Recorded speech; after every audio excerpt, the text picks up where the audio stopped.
let me quickly remind ourselves where we were from last two lectures, and then I will use this opportunity to correct something that I didn't get to say fully yesterday, and then we'll get to constructing actions today.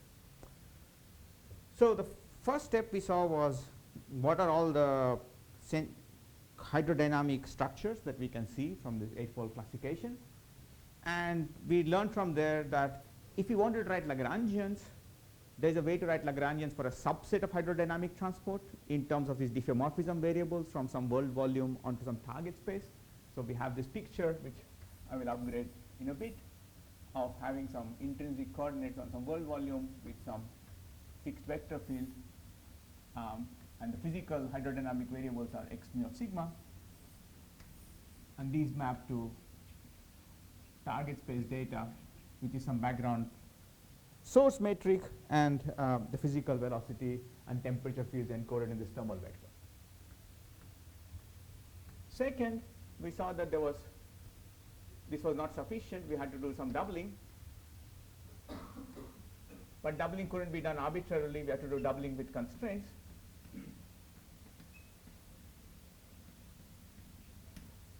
Which we inferred from invoking the Schwinger-Keldysh construction. And we said there exists some topological BRST symmetry which should operate on the space of correlation functions that are computed by the Schwinger-Keldysh construction. In particular, on the space of hydrodynamic correlation functions, this topological symmetry should act. And I told you that this topological symmetry was spanned by 6 generators.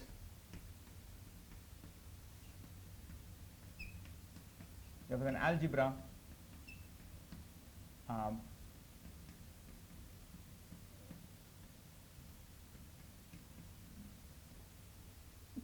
which were with ghost numbers +1, -1, +1, -1, 0, 0.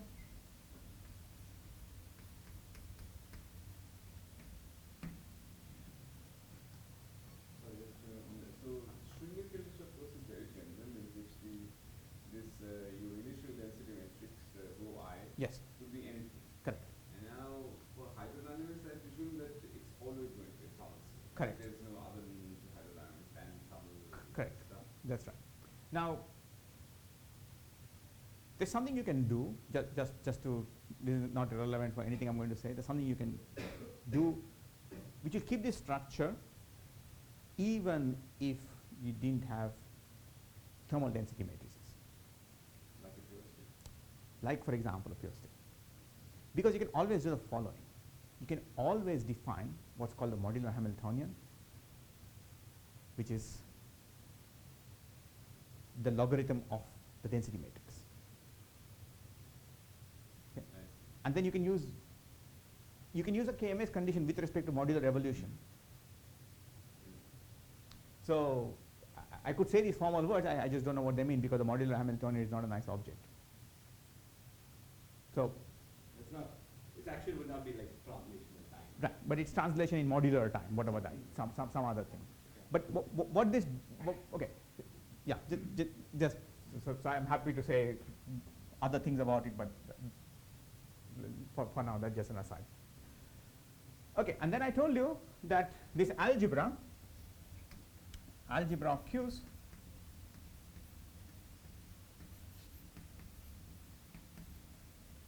was reminiscent of this NT equals to equivariant cohomology algebra, and I left you in suspense on what the gauge symmetry was.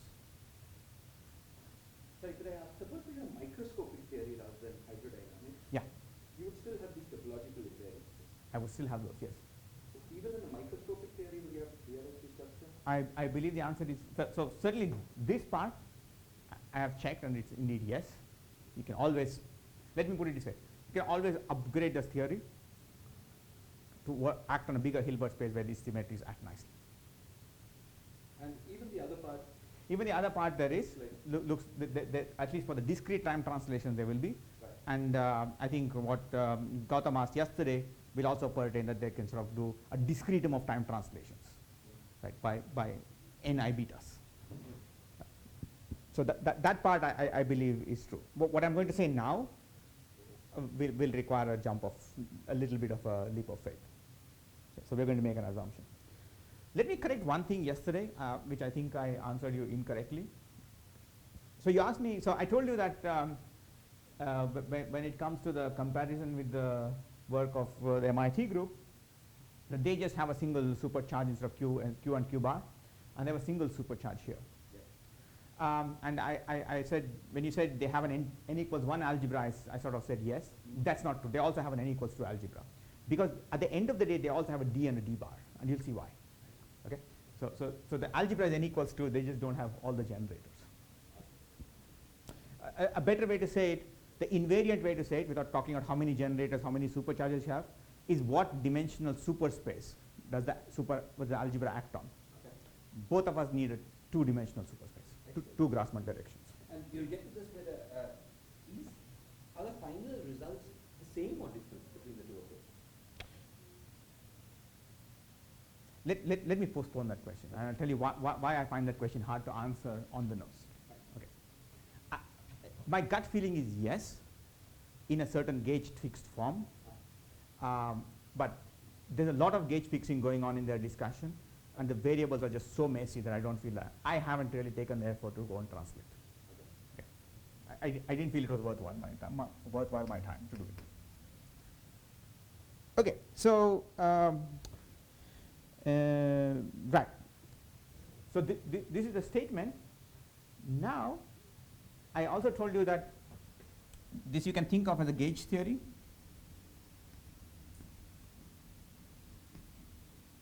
In a two-dimensional superspace. I'm just using this as a topological space, RD/2, with coordinates sigma a, theta, and theta bar. And there were gauge fields, which were gauge superfields for some yet to be determined gauge symmetry.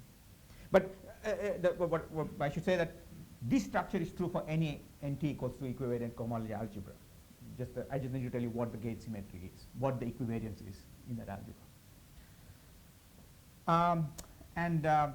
Just for clarity, I also did a counting. There were 4 components here, and there were 4 and 4 components here. I said that 3 were gauge potentials.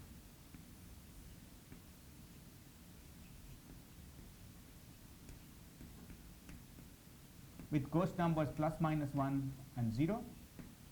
There are 3 field strengths.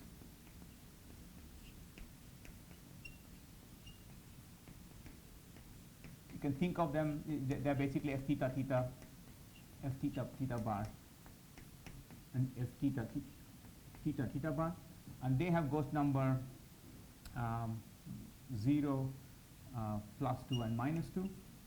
And then there are 2 dfs with ghost number plus, minus 1. That's the structure of the multiplet.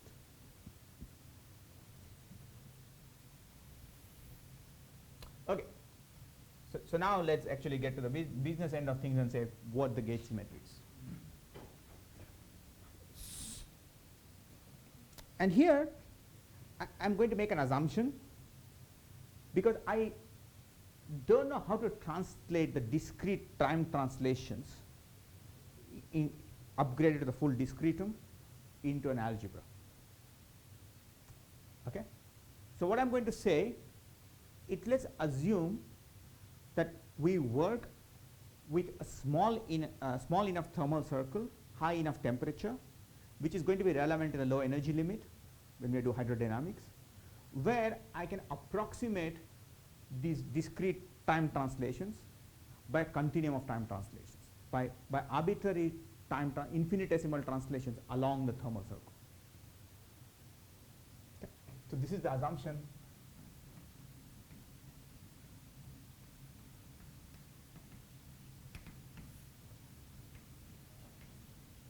The equivariant gauge symmetry at low energies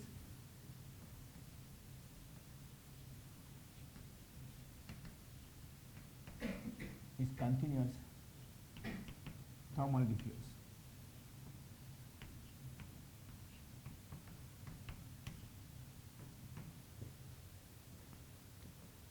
So I'll draw a picture and then I'll give you the equations for it. My qualitative picture is this. I have my physical space-time with some space and time coordinates, and you would not object to what I said if I have talked about equilibrium, because in equilibrium there's a Euclidean time circle fibered over this spatial base, and time independence in equilibrium means that I can take any section of that fiber, I can cut that thing because it's a client fiber in any direction, and I get the same equilibrium partition function. There's an invariance associated with what height you are on that thermal circle. The distinction in hydrodynamics is that that no longer is true because my temperature changes from place to place and time to time. Right? So it changes a function of space-time. So I will assume nevertheless that this fibration structure pertains over the Lorentzian space-time. Okay? And I will demand an invariance under slicing that fiber arbitrarily, which is basically saying that I have a thermal circle and translation going along the taking anything along the thermal circle is a symmetry of my theory. In an x-dependent way. In an x and t dependent way. So the thermal circle is t, isn't it? It's Euclidean t, not real t. Right. So this is the thing that in equilibrium is Kaluza-Klein gauge invariance? It would have been Kaluza-Klein gauge invariance in the equilibrium partition function. Okay? And it's inspired by this empirical statement I told you yesterday, that in order for the non-dissipative effective actions to work, we had to impose a symmetry which was precisely this symmetry. Okay? Now, I pretended these were sort of t and x, these are really sigma 0 and sigma I, because this symmetry operates on this space. Okay? So the upgrade we are going to do is that our world volume is a superspace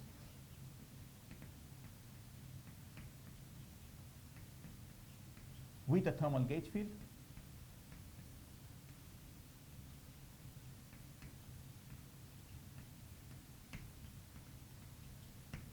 which means that this structure pertains, and then now I just tell you what the commutation relations of this gauge algebra are.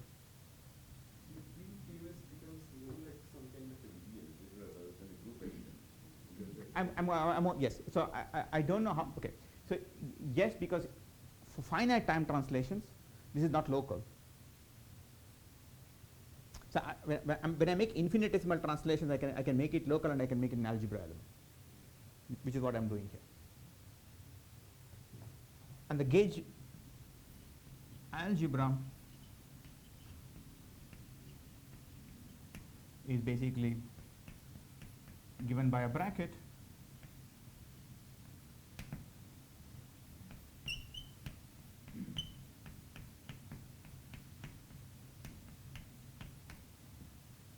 so if I have two gauge parameters, the commutator is basically take one gauge parameter and lead drag the other one and then subtract take the commutator of the two lead drags. Do the MIT people have a similar structure with this? Coming. They don't have this gauge invariance, and one of them will certainly tell me that this is wrong. He said so in so many words. Okay. Whatever. So that's the statement. That's the algebra. Now, let me say one more thing, and then comment about the MIT construction. So in principle, if you did keep track of all the infinite number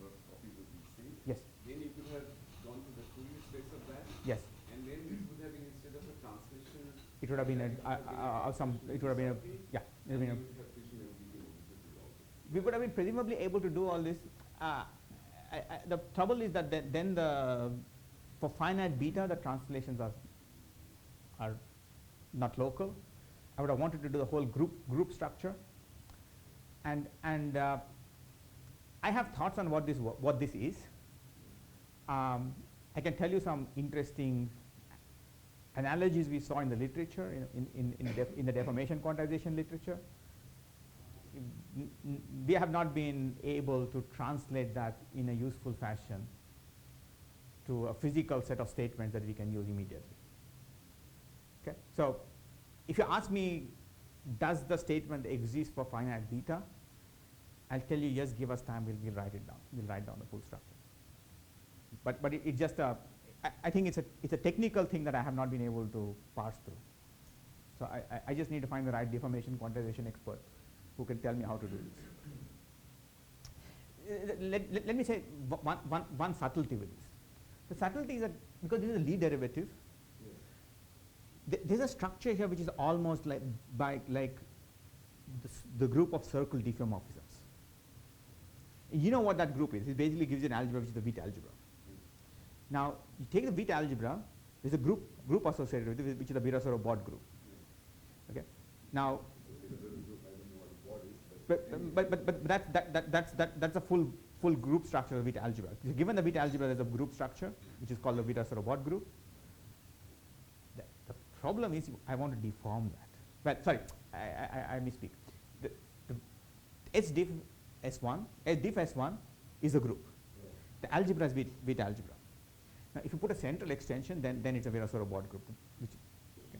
Now, what I want to do is I want to take S diff and deform it in a suitable fashion by deforming the brackets to do this.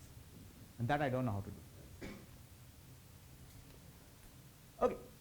So let me now make one more formal statement, and then we'll start doing physics.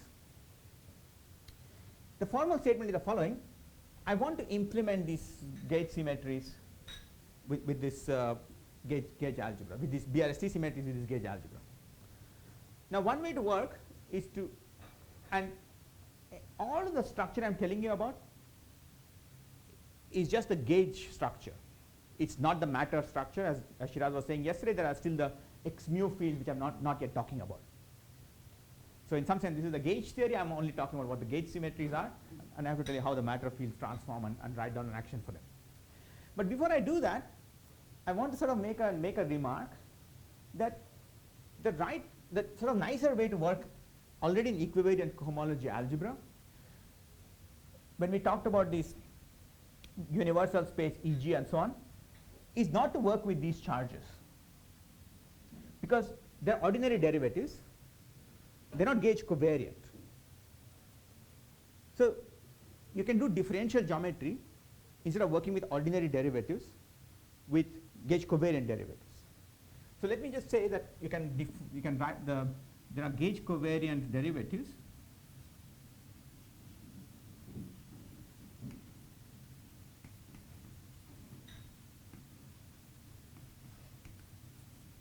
which in a differential geometry language would be something like, let me call it dc, which would be d plus some function times I, and in our language it will be q, which will be square. Let me just say interior contractions, but let me put some sum here, some to indicate that there's some linear combination of the interior contractions here.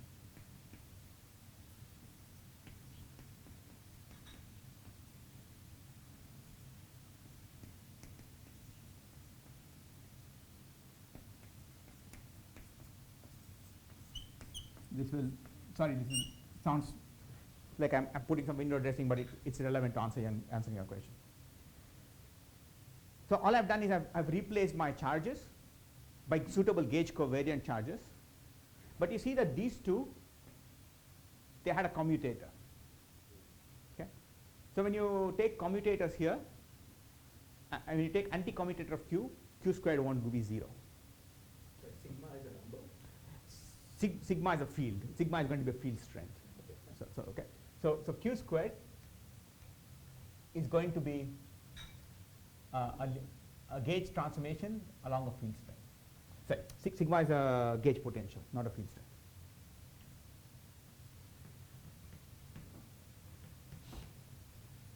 Okay, qualitatively. So this is what naturally appears in various topologically twisted theories. The supercharge that appears in the topologically twisted theories, because it knows about the gauge symmetry, it's not nilpotent, but it squares to a gauge transformation. It's a gauge covariant supercharge. That's all. Okay. And furthermore, and Q bar also is actually I can write down what these are. This is S theta theta bar, S theta theta, and Q bar.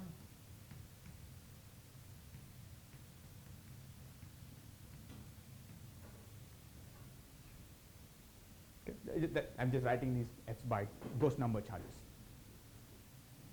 Now, if you stare at this, these two have ghost numbers plus and minus 2. This guy has ghost number 0. In fact, if you look at these multiplets, there's only one distinguished object which is gauge covariant and has ghost number 0, which is why I wrote down the ghost number. There was not a sort of, and it's this guy. So, if you go to a gauge, because see, the physical theory eventually will care about ghost number 0 objects, because it's ghost number conservation. So, you can suppose you're not interested in all the ghost bilinear corrections. You can a priori try to gauge fix everything that has ghost number non-zero to 0. You can consistently truncate the theory to the sector where only ghost number 0 fields are turned on. It's a symmetry. If you do that, this algebra becomes this algebra.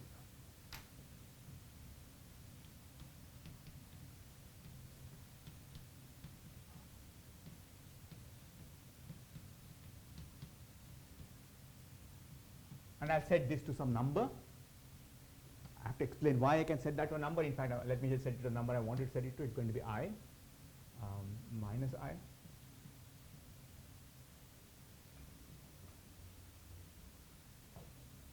But all L's are along beta.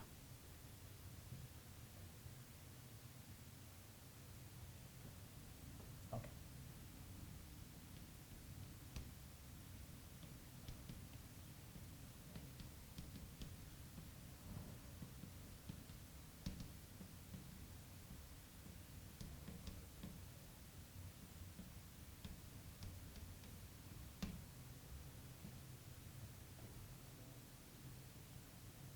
So like what you have is like beta goes to 0.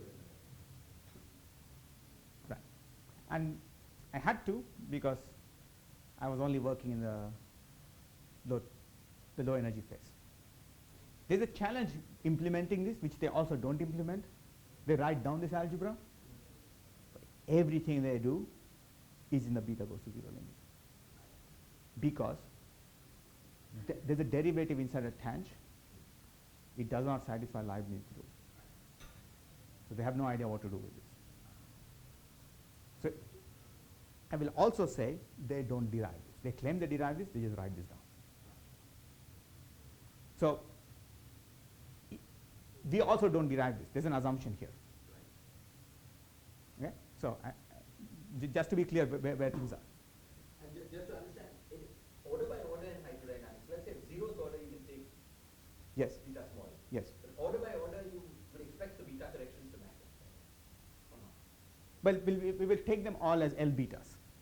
L is what? What we were doing the other day, the derivatives, beta Lie derivatives along the beta direction.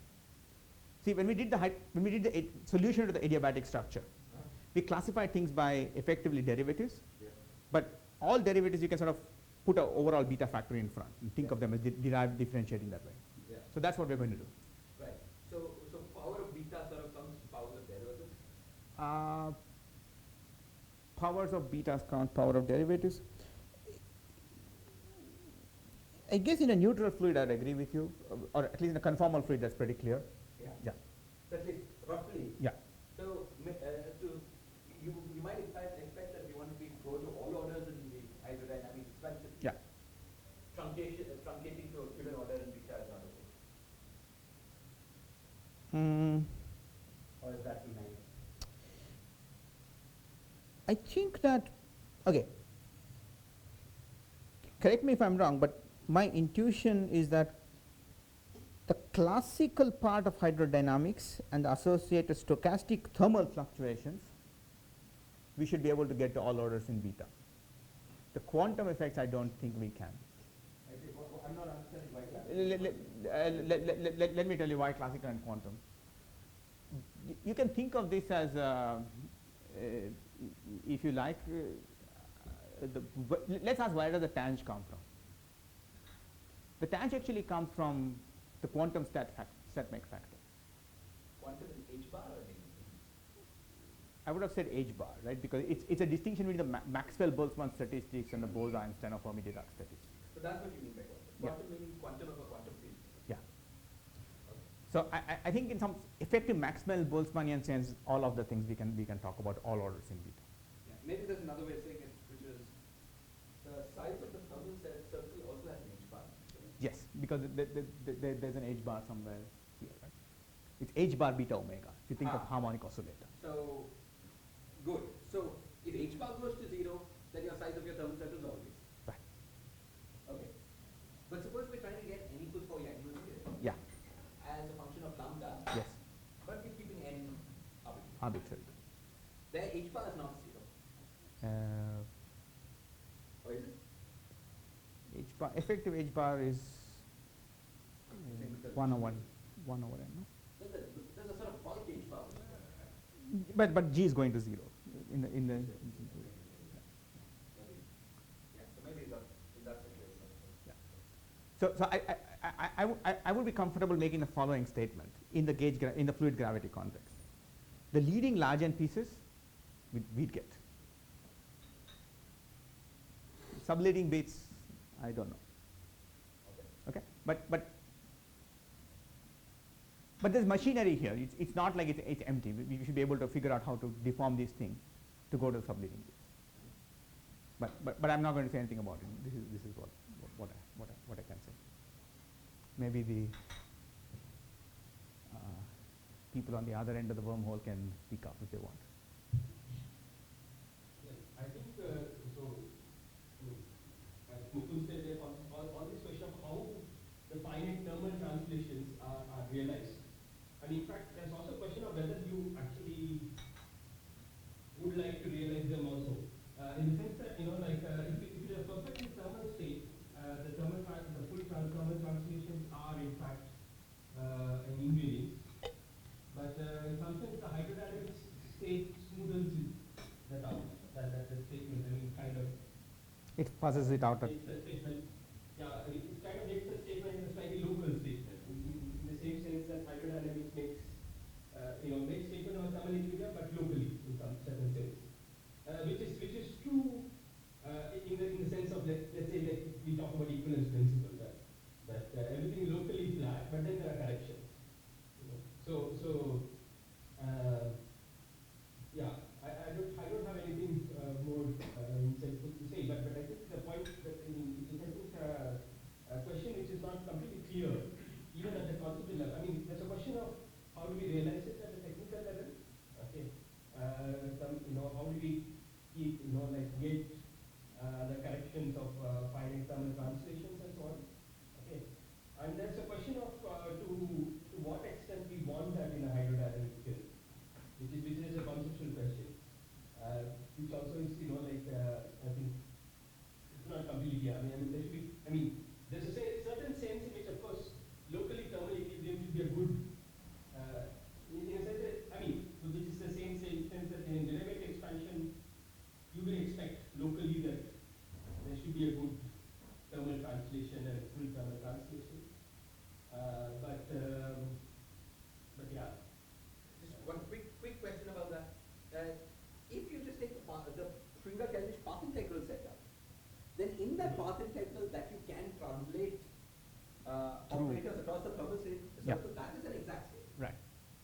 See. only in the equilibrium, complete equilibrium, not in hydrodynamics. Right? No, but then you could take equilibrium but arbitrary sources on the line.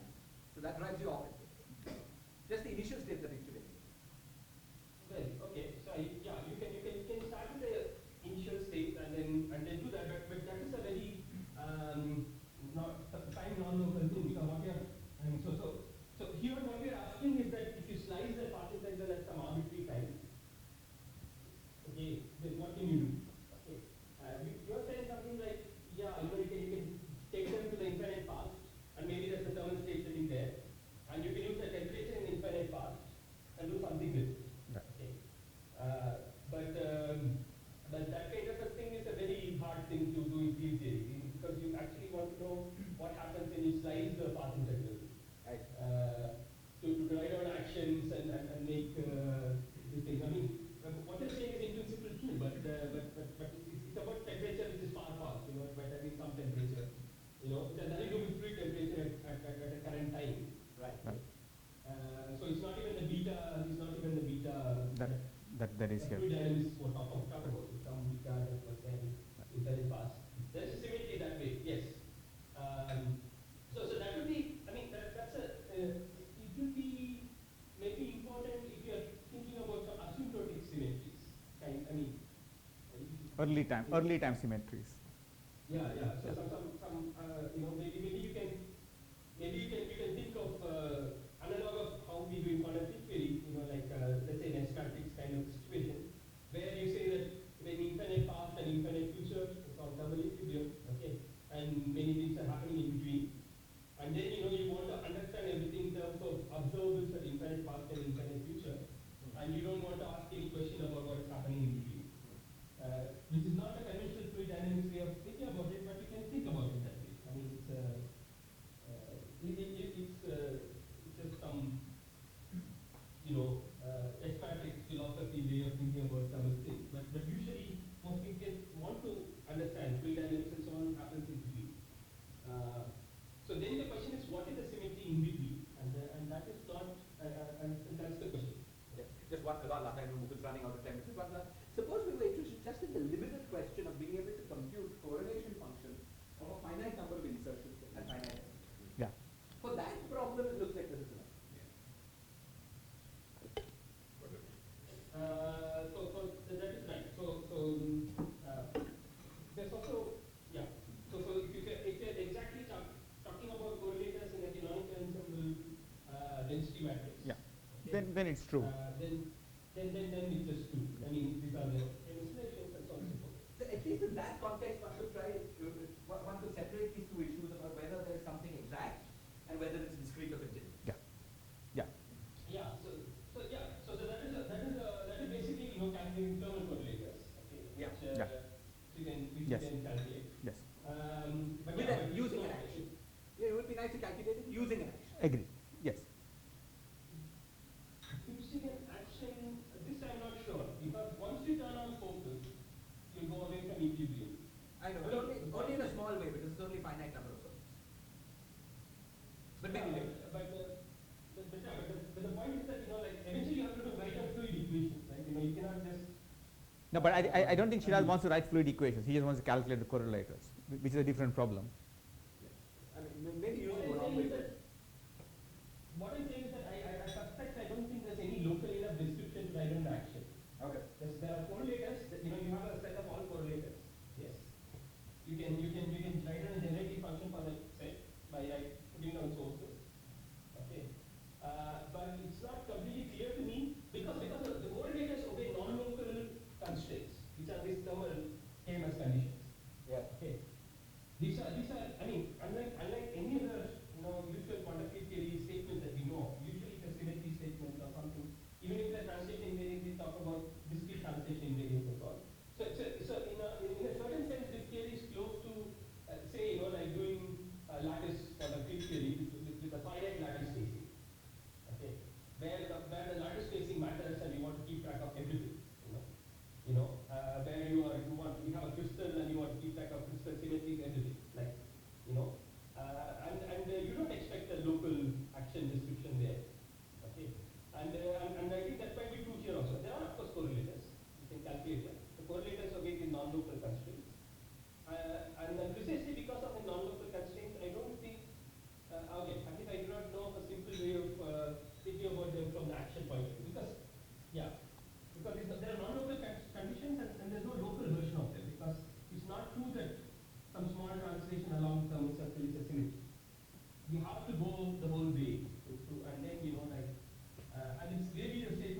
some real analytic behaviors in the setting. So there's some, yeah. So for that reason, I think like the particular question you asked has an answer, but I would suspect that there's no action which reproduces those correlations exactly with all the conditions satisfied.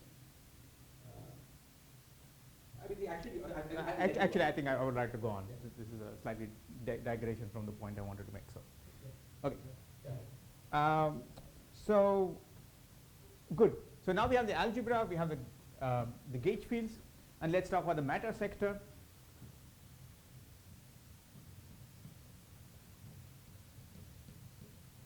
Which was the x's, but now, as Shiraz presaged last time, the x's get upgraded to superfields, which I'll write out for a change explicitly.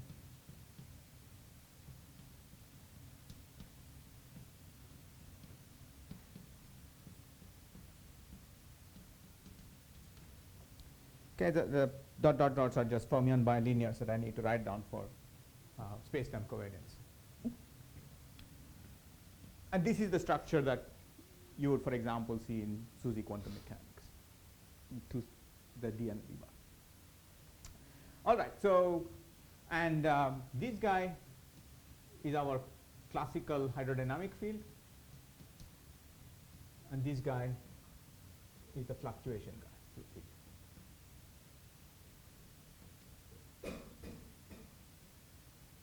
Okay? And I'll just make one more comment which relates to your earlier question about whether the upshot with what the MIT group does is clear. So I showed you the algebras are the same. They don't like to work with covariant variables. So they gauge fix everything, and they work with the spatial axis and some other variable for time, which makes life pretty miserable when you stare at their equations because there's no space-time covariance. And what gauge is being fixed? Roughly speaking, if you like, this beta is being fixed to be in the time direction. Okay? So, and then they have their own set of translations to some set of variables. So there is some repackaging of what they do which needs to be done if you want to compare with what we do, or you should take what we do and gauge fix it and then compare. In what sense is X the new fluctuation? What is it, in what sense is it a fluctuation? Okay, so just going back here, already the fact that we have a Schwinger-Keldysh pair of charges, you can think of the thetas and theta bars modulo this switch as roughly d by q s k as d by d theta, and theta bar, and q s q bar s k as d by d theta. And we saw yesterday this triangle, this diamond, where there was a average field, which in this case is x right plus x left over 2. I see. So that's the minus guy. That's the minus guy. So and then there's the psi mu, psi bar mu, and this is just a super field way of saying the same thing. I've just relabeled this difference to be x tilde. Okay. And the gauge symmetry, the thermal gauge symmetry,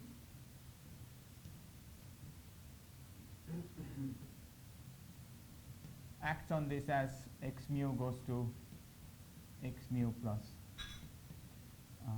let me write it this way.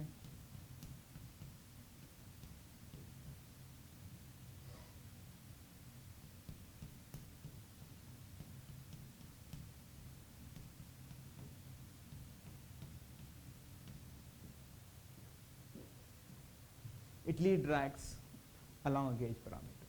So it transforms in some sense like a what we call zero adjoint, but really some kind of fundamental representation of this gauge symmetry. So the adjoint action was this. And now you can basically start to ask, you have all the data, you have all the fields. So what kind of actions can you write down? So the hydrodynamic actions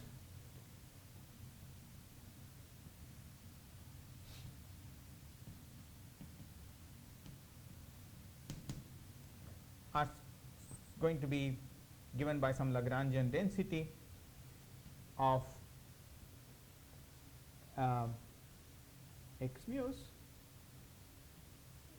betas. Let me upgrade them to super vectors. So let me use the index I to denote the a theta theta bar directions. So in the world volume, this is going these three coordinates. Let me call them combined zi. Zi is just a label for a coordinate in Rd/t. And then the pullback, then I get to pull back the metric. So I'll just say it this way. But this guy, remember, is a function of x superfield. That's GAB, right? I can pull it back once I know x mu. Right. Yeah. So G mu I thought was something prescribed, and then you go to a Yeah, metric. yeah. I'm just giving you the data. I'm going to tell you how to write these actions right now. Yeah, yeah. This is just what it depends on. Yeah.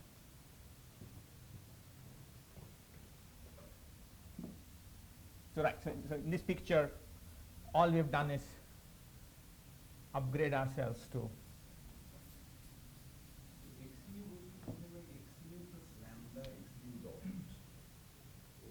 Yeah. If I think of that yes. as If you think of this as gauge fixed what and kind time. of charge matter is this? I mean, what? It's some kind of matter which transforms as I just- something that one knows of, like a field goes to field plus gauge transformation parameter times field dot. Yeah, but the field, you should think of this field, but the field dot is multiplied by beta. So in some sense, what it's really doing is it's sort of, we've taken the thermal translation and sort of put it in physical real space back. It's a time dependent diffeomorphism. Yeah. Time shifting diffeomorphism. Diffeomorphism in the time. If that gauge parameter is a constant, it will just be time constant. Yes.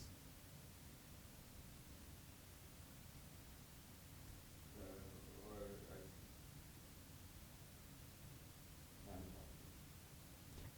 See, because so this is not okay.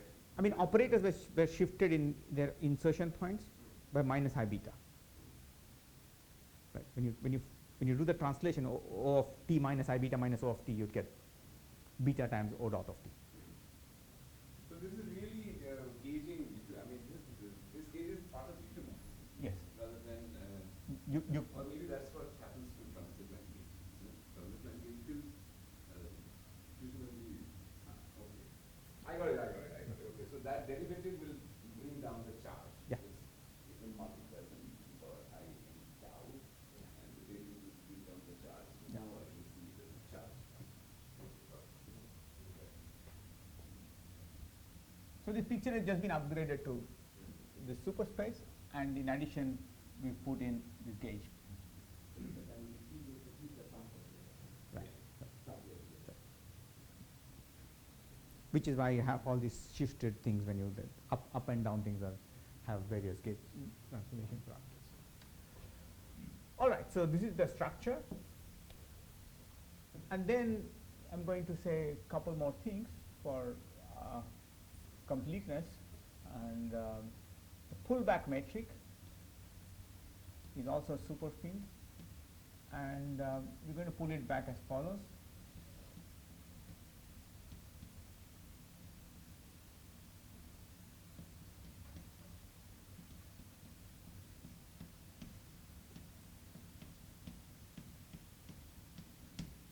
Okay, where di x mu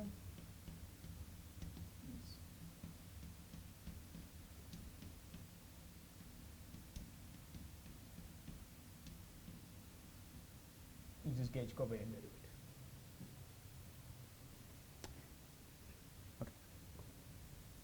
Disclaimer, there is one subtlety here. Usually when you pull back with partials. This guy is charged, so you have to pull it back gauge covariantly. This has consequences. Because we only know what the pullback metric is.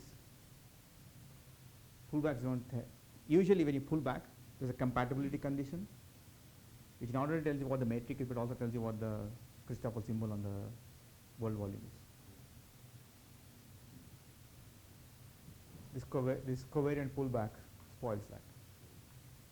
There's data in the Christoffel symbol. That's not a priori determined. Okay. Now, for a large part of what I'm going to tell you, it's sufficient to fix two pieces of the Christoffel symbol. So usually when we think of Christoffel symbol, you think of a tensor with 3 legs. It's symmetric in the bottom 2 legs. What are all those dots? The dots are just saying that they're superfields. They're just telling you that they have theta bar expansions. You can ignore the dot as long as you remember that they have they're functions of z's.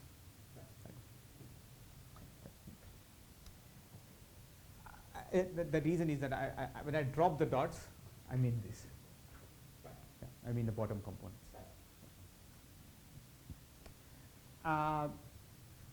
Now, it's not. It's also not. You also want something like this to hold.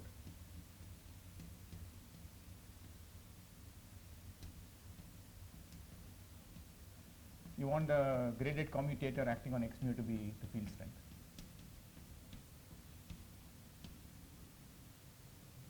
Which means that the connection actually has torsion, or could have torsion. Okay. So it brings some additional complications into the game. I'm going to tell you a story which sort of more or less works without actually fixing the whole connection, but fixing just enough parts of it that you can satisfy the connection condition. And one more condition I'm going to use, that this connection, so I'm going to assume that at least for the purposes of this talk, I assume that the connection satisfies and allows you to integrate by parts. Now, there's another annoying feature that the measure on the space of on superspace is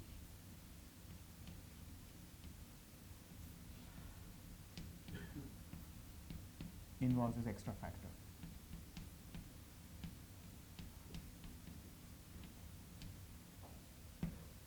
I'm sorry, I keep getting lost in notation. What is BI?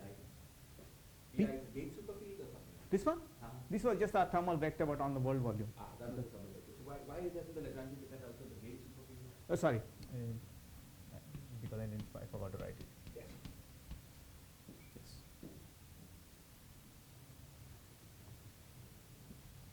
Right, so this is the vector that we had before. I've just upgraded it to superspace. In fact, I'm going to set the super component to 0, so don't worry about it. I'm just going to make these two assumptions. This structure holds. And the main thing to note is that when you pull back covariantly, the measure is not the square root of this g, but it has an extra factor. It just comes from the fact that this guy gives you AI beta. It's this extra factor from there. When AI is 0, it's a normal thing, yes.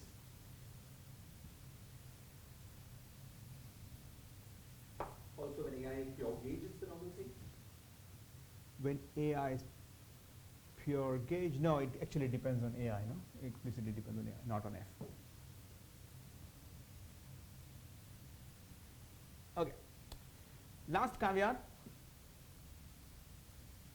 before I clean this up. I'm only going to write the action for the matter sector. Okay? I should also tell you what the... Sorry, would AI pure gauge be effectively a diffeomorphism on the final metric? It shouldn't matter. On the final metric. Yes, yes. Pull back with a pure gauge Yes, and then yes. pull back with 0. 0, yes. Is the difference a diffeomorphism? Just the bottom. Diffeomorphism, of course, changes square root g, so that's it. Right, yes. Yes. That's right. Yeah. Okay. In curve, so another way of asking that is in curvatures with AI show up or only field strength? Only field strength will show up. Good. Yeah, because it's in linear and now there's a new element which is the torsion. So just from the point of view of differential geometry, the torsion is is the field strength. the torsion is set by the I field. can jam it from the gauge sector. Yeah. If there was no gauge sector, there would have been no torsion because it's ordinary pullbacks. So in normal Kamsakline reduction over some kind of a circle, there it doesn't so happen, right? If I start from some 5-dimensional metric, I don't get anything like torsion as such in the start. Or do I? In the remaining 4 dimensions, it's still a metric theory. I mean, but if you look at a covariant derivative field that's also charged, Yeah. It's a question then of the full covariant derivative would have a torsion. Yeah. Because we have gauge. I mean, it's a matter of terminology. Yeah. But the full covariant derivative. Full covariance. So Yeah. I don't look at the full covariance derivative in that way, in the Yes. normal calculation. Right. Yeah. So as a result. Yeah.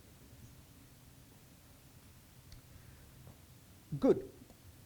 We are going to make one more assumption because this just makes life simpler, and I think it's correct. But again, there's an element of the proof to be completed, which is that when all the gauge sector has to be topological theory, can't be dynamical gauge theory because they are coming from some topological symmetry. To construct such a topological theory, we think that if you take the topologically twisted n equals 4 structure, we should be able to construct such a theory. But those kinds of theories are BF-like theories because they said field strength equals something. The trouble with constructing the BF-like theories here is that I need to introduce the Lagrange multiplier multiplet, the B multiplet, which means one more set of complications of what to work on. So we are going to just assume that when you write an action, and at the end of the day, the only thing that we'll physically keep track of is the one ghost number 0 covariant object, the field strength f theta theta bar, and assume that we are allowed to set that to the constant we want. I'm going to assume that the gauge dynamics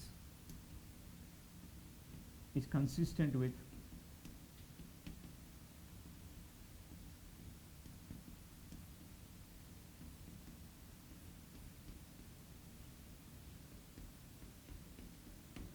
all else and everything else 0.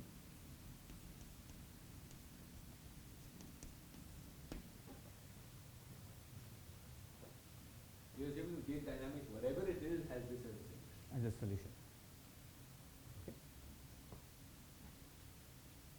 Now, this f theta theta bar. Yeah. Actually, now I have no intuition for this.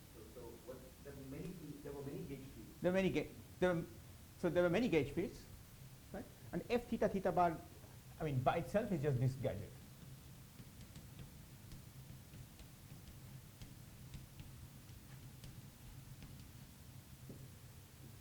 Right. So some super field thing. It's not a real gauge. The actual gauge fields, A mu's are just. A mu is just 0.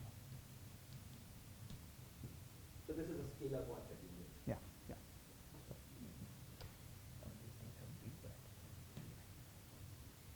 The scalar quantity in space time because it only has superspace indices and And this is some statement about what the fermions are doing in the gauge multiple. it's a statement about how the fermions and the fermion bilinears are operating in the gauge multiplexer. Right? Because strictly speaking, see this guy is a new is an independent. It's derived from the field strength. It's derived from the potential, but as a in the super multiplet, it's an independent object. It appears by itself. So that's an assumption. And this is the assumption which is consistent with what I told you about the super algebra. In fact, this choice is exactly what reduces our algebra to the algebra that people have used. And there's another context in which this seems to be the right thing to do, which is so I'm going to write actions in a second. But before I do that, let me write actions for you for a problem that I described in the colloquium the other day, which is the Langevin dynamics. So, in the end, Mukund, after you've done this, Yeah. all gauge fields are set to 0. All gauge fields are set to 0. So it's like the gauge field is not there. It's not there. But it is there for this one field, the one component. It's there for this one component. This one component, so think of this as having a wave. This guy's wave is important, and I'll tell you why. Everything else is 0. but everything else is 0 after doing appropriate variations. Fine. Right? So to get various currents, I'll have to do variations, and I'm going to tell you what variations I'm going to do. Okay. So, but this guy is going to be there. Okay. It's going to show up in physical answers. Okay. There are, okay, I don't want to go into a long discussion of CPT, but let me tell you why this needs to be there and why this BEF, why this choice of sign. CPT acts in the, we implement CPT as an R symmetry, as an R parity. Theta goes to minus theta bar. Okay? And dissipative terms spontaneously break CPT. So this choice is the wave that spontaneously breaks CPT. So that's a physical reason if you sort of buy into the backstory of how CPT is implemented and what's going on. Distributed terms of course will break T, but you were saying it also breaks CPT because CP is. Well, anyway, yeah, it's a let's say the neutral fluid, then it's clear.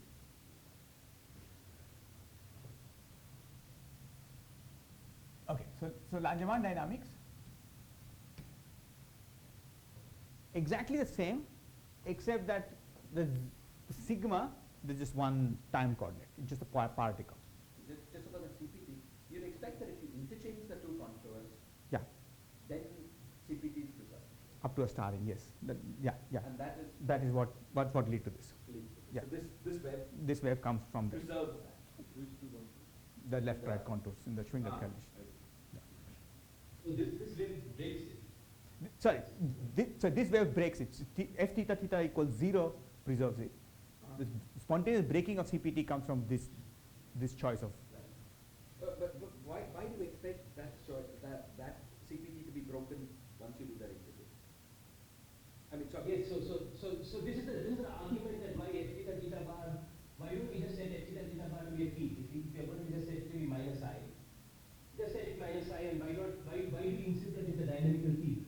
Because the microscopic, like Theory has a. we believe the CPT is a fundamentally broken symmetry, which is not true microscopically. You have to take the viewpoint that f theta theta bar is dynamical. Right. Okay. So here is a wave which basically breaks CPT. So the point is that what we are saying is that any CPT breaking that comes, any macroscopic CPT breaking that comes, only comes via f theta theta bar and appearance of f theta theta bar. Yeah, but I think Shiraz wants to know why f theta theta bar even. should correlation functions preserve CPT? But dissipative correlators are. I would have thought there were as many dissipative as anti-dissipative. But the theory only talks about the hydrodynamic theory only talks about the dissipative guys. So that's because you're choosing insertions of many differences in one sum. Yes. You could do the reverse. But that's a completely different theory. That's not part of our description. But I thought your action was enough for you to compute everything. No, we can't compute anti-dissipation. We want to get only the physical transport. So We're going to write down a theory that has positive eta. We're not going to have another mode which has a negative eta. It will not automatically be that there's another mode of negative beta? No. I see. I mean, that's not the right way the theory. I mean, you should write a hydrodynamic action. You should only have one shear mode with a positive eta. If you compute the fields you compute in hydrodynamics, you should see that. But I would have thought there was an anti-hydrodynamics also part of your story. I don't think so. Why would Certainly black hole physics like that, right? I mean, for every black hole there's a white hole. And gravity has it. no, but I think you can.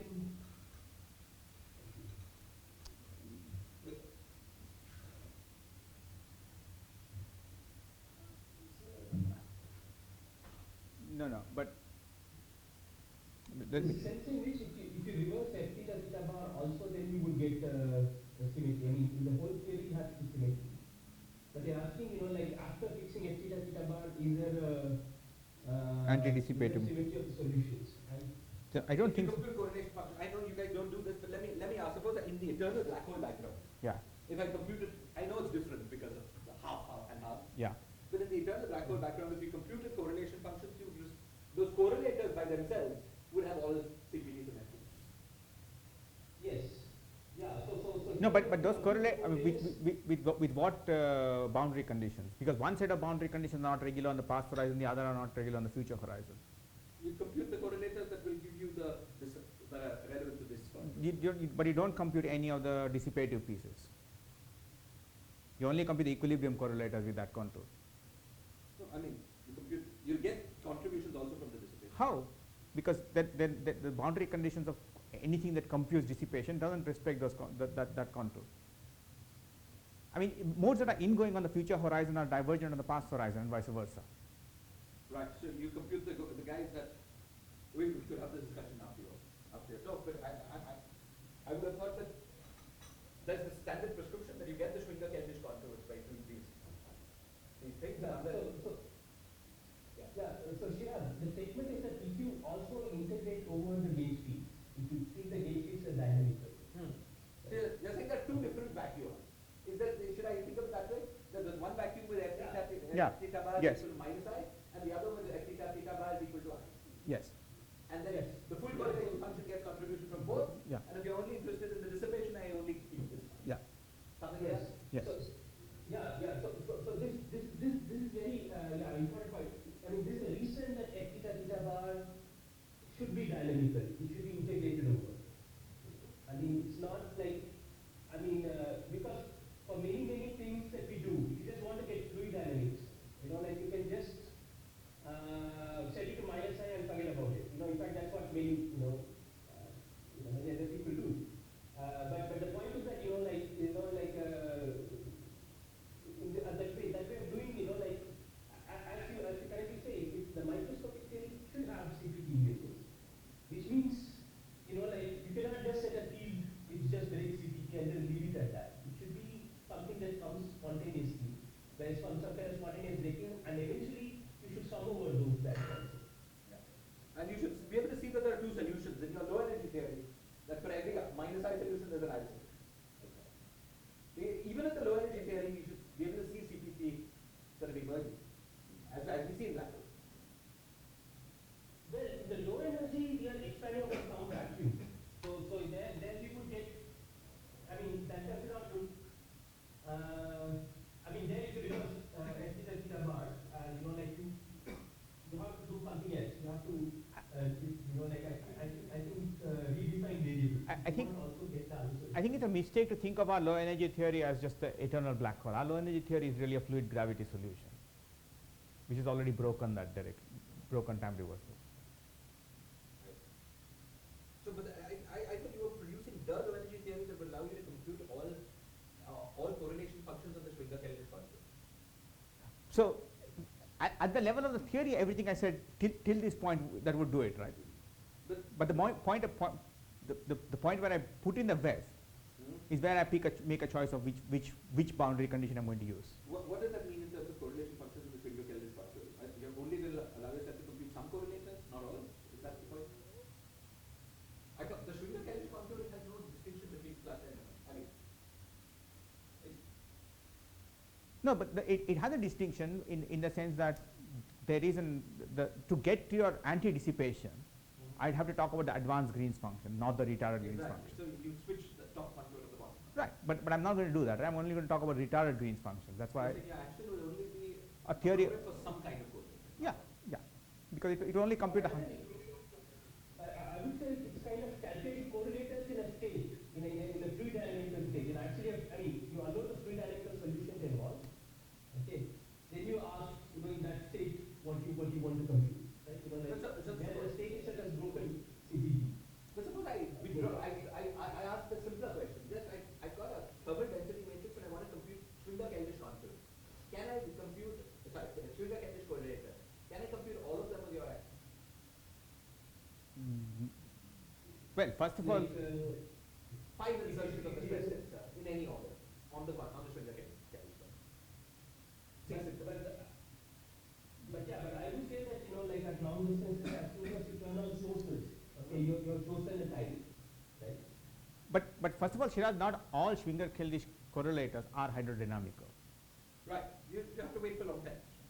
Well, yes, but also we realize we argue that the only things that are hydrodynamical are when you go to the latest time and put in an average operator. Everything else is a difference. That is clearly so. Those you're saying that this is good only for computing those correlators? Yes.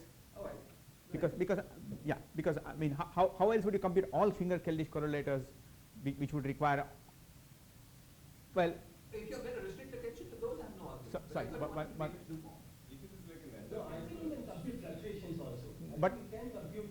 yes, because the state, go on, go on. I think the choice here is on the state. I think that is, I mean, in the sense that the state, I mean, you are, okay, you agree with the classical, I mean, you start with the classical picture that there's a fluid evolution. Yes. It is dissipated. Okay. And then you want to, like systematically deviate from it. Okay. And calculate, like various correlators, not just, and all the various correlators are, in that state. Like where your saddle point is, I mean, your path will be dominated by just that saddle point. Okay. And you are asking, like what are the correlators that you can compute in a systematic way, with all those, with that saddle point. I think Google Better Google- Hmm. Please, you have to leave the room in 10 minutes. Yeah. Yeah, but finish what you're saying. But I think the point is that, like it is true that if you have to, compute the whole thing, like even, so first of all, so in this saddle point, there are actually, in concept, there are anticipated, I mean, when you're doing participles around the saddle point, you do get anticipated configurations, paths, but they are suppressed, basically. They're suppressed in a particular way, I don't know whether this comfortable Darwinski case and so on so forth. I mean, but the point is that, like there is a breaking, there is a spontaneous breaking, which basically says that it has chosen a time arrow. Right? But Loga, I think it's fair to say that that's not a derivation. That we sort of that's part of the, because we don't have the gauge dynamics. It's something we just put in because from general arguments. Yeah, Right. but the gauge dynamics need to be done. That's the thing. The point is that one cannot just, it is precisely because of these things that the gauge dynamics needs to be done. Right. Like to get the, if you want to go beyond just the setup that I just described, where you start with some solution saddle point which is chosen at arrow of time, and then like you consider fluctuations. You also consider fluctuations there which are like second law violating and so on and so forth, but you never go far from it. Yeah, maybe. Okay, so 10 minutes you said before we leave the room. It's there. Right. Okay, so let me quickly tell you the Langevin story and then tell you a couple of salient facts about the hydrodynamic action. So the main difference from the hydrodynamic action and the Langevin discussion is that there's a single coordinate here, single space-time coordinate. It's r1/2, and so I can write an action which is d sigma 0, d theta bar, g over z. And here it's a particle moving in this target space, so I can write down various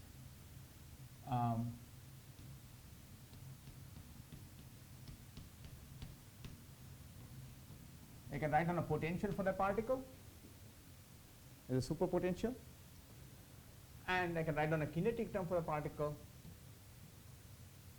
and I can write down this term.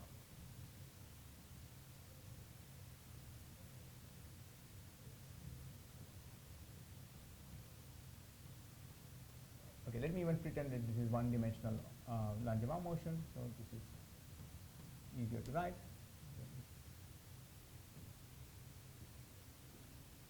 Okay, and you can once I give you the parameterization of my gauge fields, you can evaluate this, and you can check that with this choice, it will reduce to the action that I showed you from the Fadia-Popov concept. Can you show us just putting this choice, setting all ghosts to 0? Yeah, What does the action become? the action will become X plus and X minus in terms of that. yeah. So this guy has. Okay. You want me to do this in real time? Even schematically. You can just know roughly what it's become. Yeah. So basically, roughly speaking, it's going to become x tilde dx dt minus squared minus u of x. Sorry, x tilde. Maybe it's easier to integrate by parts already. X double dot plus u prime of x plus mu x dot.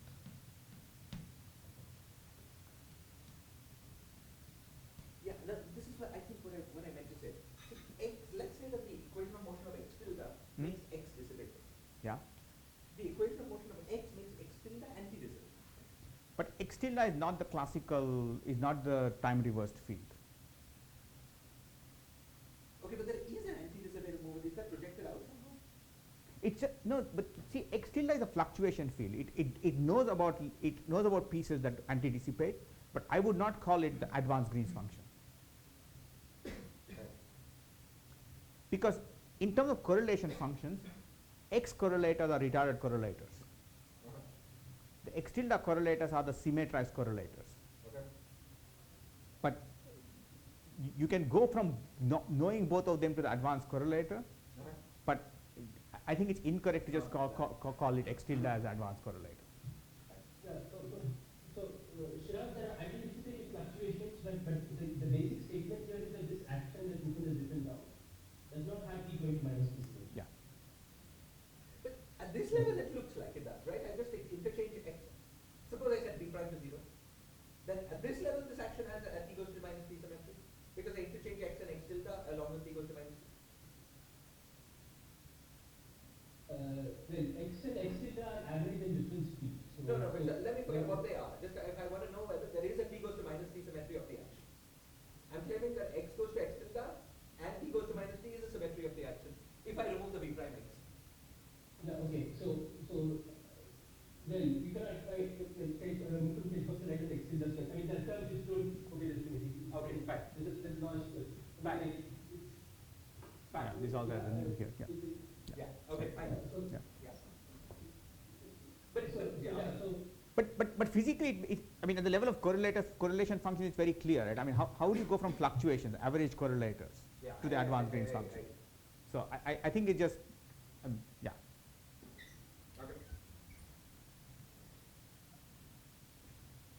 Okay, so let's then write down the hydrodynamic action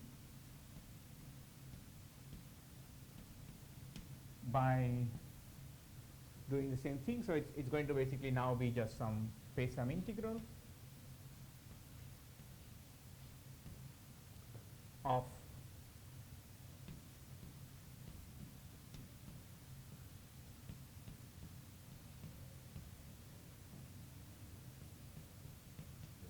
and the pullback field. Okay? And I'll just say in words three things about this action and then stop. So first is that there's a gauge, the U1, the thermal diffeosymmetry gives an identity which is this.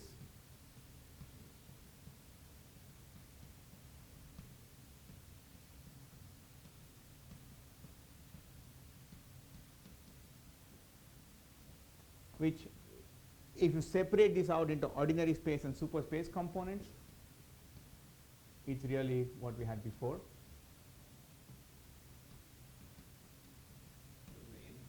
It's the free energy current, which was the Noether current of this, the current associated with A.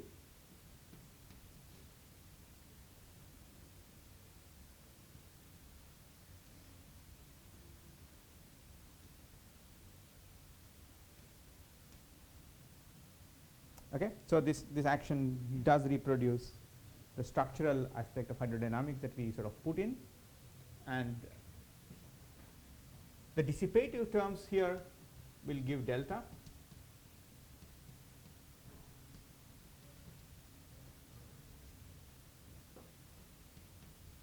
And by the same trick, I showed you how to construct positive delta with a symmetric 4 tensor.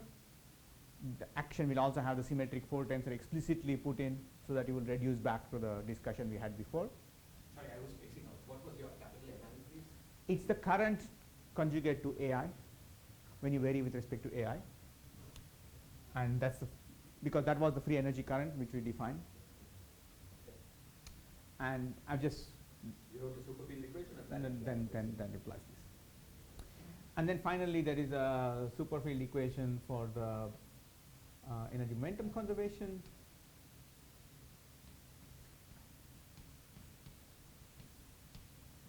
Which implies that the physical energy momentum tensor is constant.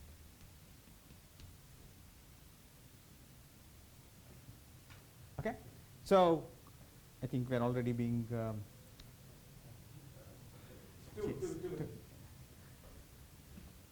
and the claim is that this structure of the action with this choice ensures that this works, and the rest of the structural aspects of hydrodynamics just follow on the nose from the previous discussion. And just for a perfect fluid with viscosity, Yeah. is it possible to schematically write down what the This, the schematic action is root G over C.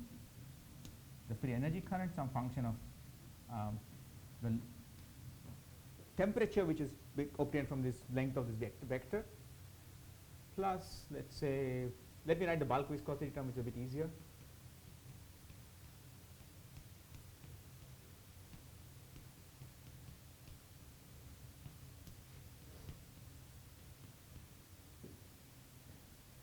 Minus I zeta. Up to coefficients. And then if you want the shear viscosity term, it's the symmetrized trace free projector multiplying this. And the components that will turn out to be del dot u the whole thing squared. Yes. Yeah. At least in the physical space. Right. And then it also has the fluctuation pieces buried in there. Okay, sorry for running out of time, but Sorry for yes, we should be sorry. I think we can take this offline and let people get into the next talk.